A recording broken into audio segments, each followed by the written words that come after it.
Hai teman-teman, kami dari kelompok 5 dari kelas Psikologi 3H. Di sini kami akan menjelaskan mengenai parenting stress.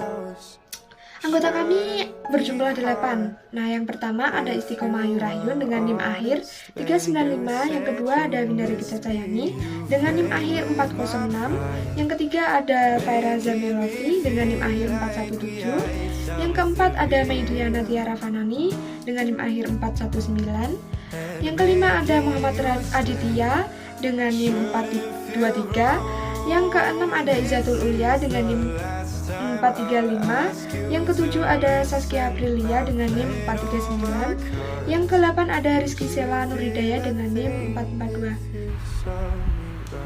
Pandemi COVID-19 yang ada di Indonesia memiliki banyak pengaruh, salah satunya pada kebijakan dunia pendidikan yang mengharuskan dilakukannya pembelajaran daring, yaitu pembelajaran yang dilakukan di rumah. Pembelajaran daring menyebabkan orang tua memiliki tugas tambahan dalam bekerja, yaitu mengasuh dan mendampingi anaknya ketika pembelajaran jarak jauh. Hal tersebut dapat menjadi faktor pemicu stres pada orang tua. Walaupun setiap individu dapat mengalami stres, parenting stress atau stres dalam mengasuh anak memiliki khas tersendiri, yaitu pengalaman ketidaknyamanan dalam mengasuh yang dialami orang tua dari tuntutan terkait peran sebagai orang tua. Selain itu, tinggi rendahnya tingkat pendidikan dan pengalaman juga dapat mempengaruhi pengasuhan orang tua.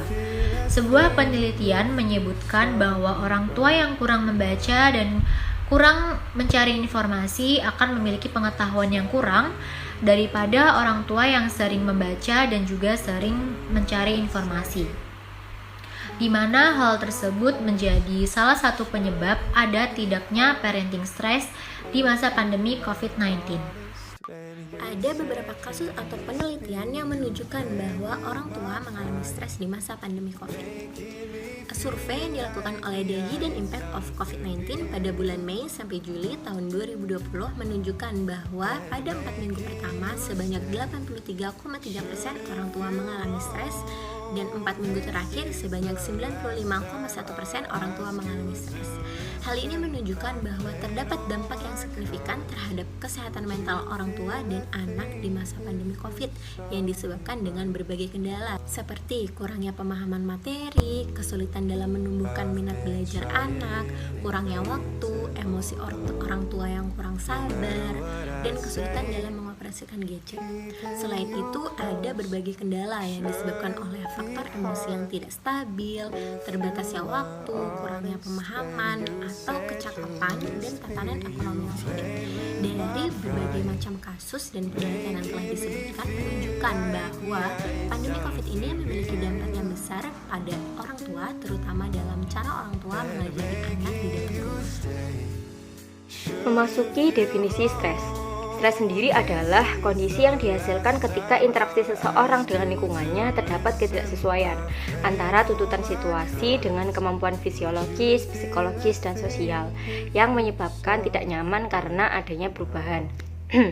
Ada beberapa karakteristik stres yang bisa kita ketahui, yaitu yang pertama, transisi kehidupan, yaitu berpindahnya kondisi satu ke kondisi yang baru atau fase satu ke fase yang baru. Yang kedua adalah waktu yang sulit, peristiwa yang terjadi lebih awal, tidak wajar, atau lebih dari yang diharapkan. Yang ketiga, situasi yang ambigu atau sesuatu yang tidak jelas. Yang keempat, keadaan yang tidak diinginkan.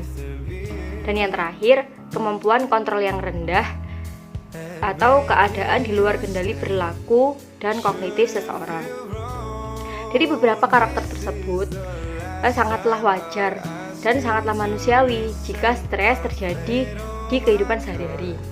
Hal itu senada dengan yang terjadi saat ini. Wajar saja jika beberapa orang tua mengalami parenting stres akibat COVID-19. Dari fenomena yang disebutkan oleh teman-teman saya dapat dikaitkan dengan teori stres, yaitu stres model transaksional atau process of cognitive appraisal.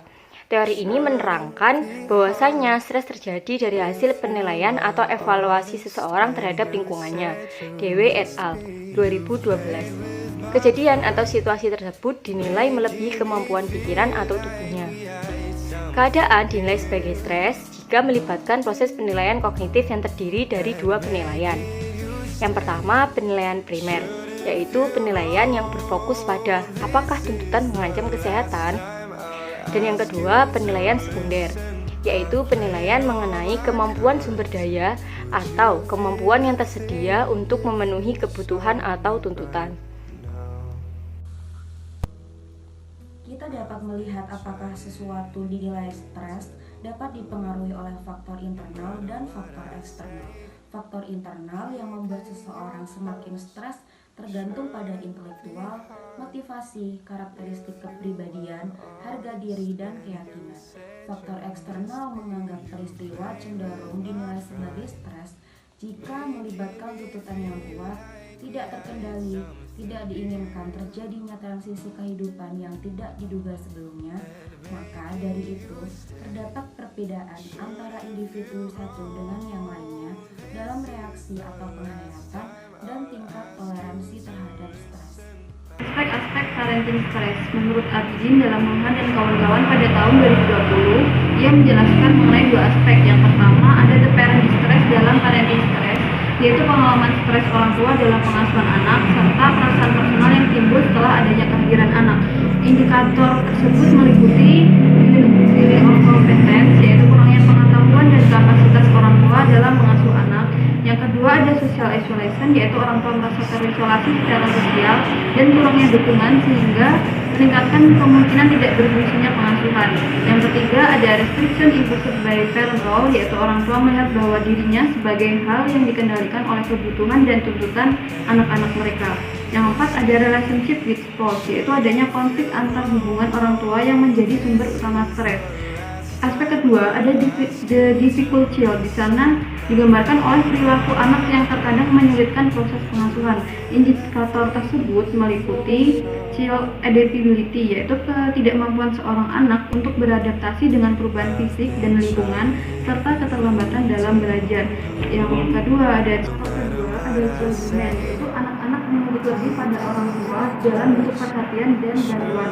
Yang ketiga, ada child mood, orang tua merasa bahwa anak-anak mereka telah kehilangan rasa akan hal-hal positif. Yang terakhir, ada discrete ability, yaitu orang tua merasa bahwa anak-anak menunjukkan ciri perilaku yang selalu aktif. Terakhir, yaitu disability, yaitu orang tua merasa bahwa anak-anak menunjukkan ciri-ciri perilaku yang terlalu aktif, sulit mengikuti perintah, bahkan sulit diatur. Cara menghindari parenting stres, menurut Diana Galaster dan James Whitlock pada tahun 2009, mereka mengembangkan dua jenis cara menghadapi stres, yaitu yang pertama ada strategi yang baik seperti olahraga secara rutin, memiliki alokasi waktu untuk beristirahat yang cukup dan perawatan diri, menyeimbangi antara bekerja dan bermain, membuat manajemen waktu, dan bermeditasi. Sedangkan strategi yang kedua yaitu strategi yang tidak baik seperti mengkonsumsi alkohol dan narkotika, melakukan kejahatan dan kriminal, menunda pekerjaan, menyakiti diri, makan dan minum secara berlebihan. Sedangkan menurut Ardani 2013, ada dua strategi yang bisa digunakan untuk menghadapi stres, yaitu yang pertama, strategi menghadapi stres dalam perilaku. Di antaranya, satu, dapat memecahkan persoalan secara tenang, yaitu mengevaluasi kekecewaan atau stres dengan cermat, kemudian dapat menentukan langkah yang tepat untuk diambil. Yang kedua, agresi. Agresi jarang terjadi, namun apabila hal ini terjadi, hanyalah berupa respon penyesuaian diri, contohnya menyalahkan dan melampiaskan agresinya kepada pihak lain. Ketika regresi yaitu kondisi seseorang yang kembali untuk memberikan respon seperti orang yang usianya lebih muda. Keempat, menarik diri, yaitu respon yang memilih untuk tidak mengambil tindakan apapun. Respon ini biasanya disertai dengan depresi dan sikap apatis. Kelima, mengelak. Ketika seseorang mengalami stres terlalu lama, kuat, dan terus-menerus, maka seseorang akan melakukan perilaku tertentu secara berulang-ulang. Dalam usaha pengelakan diri, seseorang biasanya menggunakan alkohol atau obat-obatan dari bahan kimia lainnya. Yang kedua, strategi menghadapi stres secara kognitif, diantaranya 1. Represi, yaitu upaya untuk menghilangkan frustasi, stres, dan apapun yang menimbulkan kecemasan. 2. menyangkap kenyataan, seseorang akan menganggap tidak adanya pengalaman yang tidak menyenangkan dengan maksud untuk melindungi dirinya sendiri. Yang ketiga, fantasi. Dengan berfantasi, seseorang merasa dirinya dapat mencapai tujuan dan dapat menghindarkan diri dari frustasi dan stres. Bila fantasi dilakukan secara sedang-sedang dan dalam pengendalian kesadaran yang baik, maka fantasi menjadi cara yang sehat untuk mengatasi stres. Keempat, rasionalisasi, yaitu segala usaha seseorang untuk mencari alasan yang dapat diterima untuk menyembunyikan perilaku yang buruk. 5. Intelektualisasi, yaitu seseorang yang akan mempelajari dan mencari tujuan sebenarnya supaya tidak terlibat dengan masalah secara emosional. Yang keenam, pembentukan reaksi, yaitu seseorang yang berusaha menyembunyikan motif atau perasaan sesungguhnya, baik represi atau supresi, dan menampilkan ekspresi yang berlawanan dengan kenyataan yang dihadapi. Yang ketujuh, proyeksi, yaitu mengalihkan emosi yang tidak diinginkan dari diri sendiri kepada orang lain, dan biasanya melakukan hal ini dengan melemparkan kesalahan kepada orang lain. Sehingga dapat disimpulkan bahwa cara mengatasi atau mencegah parenting stres antara lain: 1. Menambah pengetahuan dalam mengasuh anak. 2. Saling berbagi cerita dan tidak ragu atau malu untuk meminta bantuan. Yang ketiga, meluangkan beberapa waktu untuk relaksasi. Yang keempat, menghindari konflik, saling menuduh satu sama lain, saling membantu, dan saling terbuka di lingkungan keluarga. Terima kasih teman-teman yang sudah menonton video dari kelompok kami.